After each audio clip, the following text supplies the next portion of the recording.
كان فهد يجلس بجواره، يجلس بجواره بجوار فارس. طبعا لما رأيت فهدا تذكرت فارسا. أذكر أنني قلت، طبعا أنا لست شاعرا، هذه مهمة نقطة، أنت قلت إن بضاعة الأدب، فأنا لا أسعد أحد يمدحني يقول شعرك عظيم، أنا أعرف الناس بشعري. قلت وفارساه يدري القبر من فيه، هذا لك الكلام يا سلام. وفارساه يدري القبر من فيه، فيه الفؤاد ومن بالروح يفديه، لولا الإله وإيمان أدين به لكنت قربك أشفي ما ألاقيه، لكنها سنة الله التي سلفت، إن الإله لما قد شاء ممضيه.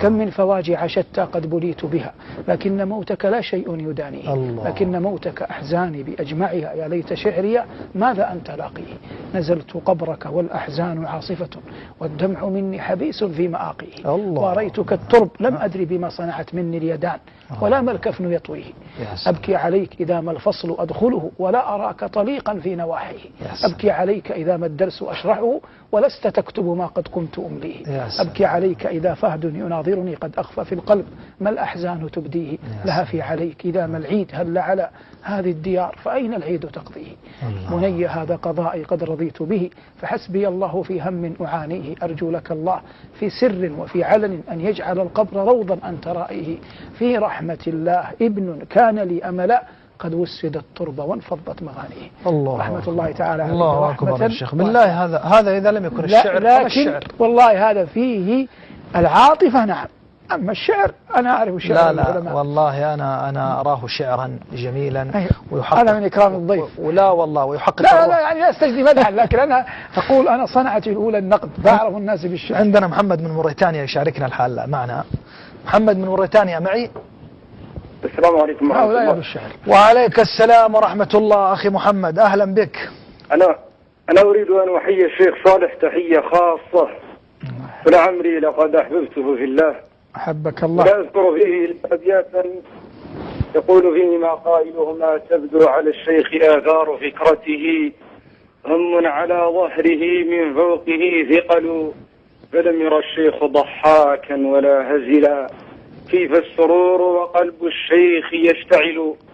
يا شيخ أحييك تحية خاصة بتحية الإسلام، السلام عليك ورحمة الله، ولعمر الله إني أحبك في الله، والله لكم أنا أشتاق لأن أذهب إلى مدينة النبي صلى الله عليه وسلم، ولقد كنت أحدث أمي ذات يوم قلت لها كم أتمنى أن ألقى هذا الشيخ، وأرجو الله تبارك وتعالى أن ألقاك في مدينة النبي صلى الله عليه وآله وسلم. آمين. وأنا الآن والله أعد العدة لأن أسافر إلى مدينة رسول الله صلى الله عليه وسلم، وأحبك في الله، وأتمنى لك ألا تنساني من الدعاء، والله إني لأحبك، والله إنك لتذكرني بعلماء السلف، أولئك العلماء الأجلاء النبلاء، أولئك العلماء الربانيون الراسخون في العلم، الذين جمعوا بين الورع وبين العلم. أنت تعظنا وتذكرنا، فحفظك الله للأمة، حفظك الله للأمة. والله إني لأحبك في الله يا شيخ، والله إن تخصصي أدبي، ولو قدرت الآن أن أرتجز لك شعرا لحدثتك به، لكن لا أملك إلا ذينك البيتين اللذين ذكرتك بهما، فأنت لعمري فخر لهذه الأمة، وفخر لهذه الدولة السعودية، وأرجوك يا شيخ أن لا تنساني في سرائك، وتدعو الله عز وجل لي أن ألقى في العلم. السلام عليكم ورحمة الله وبركاته. شكر الله لك. شكرا جزيلا أخي محمد على هذه المشاعر النبيلة والرائعة تجاه الشيخ، وهذا الحب الجميل الصادق. أسأل الله أن يجمعنا وإياك والشيخ في مستقر رحمته، وهذه المحبة أن يأجرنا عليها. شكرا جزيلا لك شيخ صالح. معنا سعيد أيضا، أبو سعيد أيضا سيشاركنا في هذه الفقرة. فقرة أبيات عجبتني، هي فيها أيضا نصيب للجمهور، فسعيد أبو سعيد سيشاركنا. تفضل أخي سعيد. السلام عليكم ورحمة الله وبركاته. السلام ورحمة الله وبركاته، أهلا بك. أسعد الله مساك بالخير أخي أبو سندس. ومساءك أنت أيضا. ومساء شيخنا الضيف الكريم.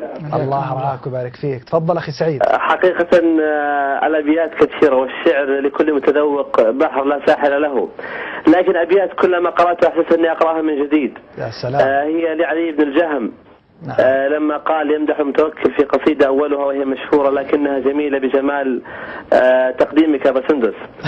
عيون المها بين الرصافة والجسر جلبنا الهوى من حيث أدري ولا أدري أعدنا لي الشوق القديم ولم أكن سلوت ولكن زدنا جمرا على جمري سلمنا وأسلمنا القلوب كأنما تشك بأطراف المثقفة السمر وقلنا لنا نحن الأهلة إنما تضيء لمن يسري بليل ولا تقري فلا بذل إلا ما تزود ناظر ولا وصل إلا بالخيال الذي يسري أزحنا رسيس القلب عن مستقره وألهبنا ما بين الجوانح والصدر. هلال يقول أما ومشيب راعهن لربما غمزن بنانا بين صحر إلى نحر وبتنا على رغم الوشاة كأننا خليطان من ماء الغمامة والخمر. خليلي ما أحلى الهوى وأمره وأعلمني بالحلو منه وبالمر كفى بالهوى شغلا وبالشيب زاجرا لو أن الهوى مما ينهنه بالزجر. بما بيننا من حرمة هل رأيتما أرق من الشكوى وأقسى من الهجر وأفضح من عين المحب لسره ولا سيما إن أطلقت عبرة تجري. إلى آخر القصيدة وهي رائعة جدا. يا سلام يا سلام. وإلقاؤه لها زادها روعة. يعني سمعت الشيخ؟ نعم. أي نعم سمعت الشيخ من ذوق الشيخ الله يحفظه. أنا أشكرك الحقيقة أنك أثنيت علي أنا يعني. وصراحة البرنامج أخرج لنا يعني ما كنا نعرف عن الشيخ لكن لعلنا نستجد الشيخ مرة أخرى ولعل الشيخ عنده خبايا بعد لم يخرجها. إن شاء الله إن شاء الله هذا جزء منها الآن. شكرا جزيلا أخي سعيد. شكرا لك. طيب الشيخ صالح الحقيقة أحس بمتعة الحديث والله واللقاء وهذا يبدو أنه جزء من هذه البركة اللي أضفيتها على برنامجنا. الله المستعان. تفضل. يأتي بعد ذلك يعني ذكرنا زي كذا هذه الأمور. نحن يجب أن نعلم أن محبة نبينا صلى الله عليه وسلم دين وملة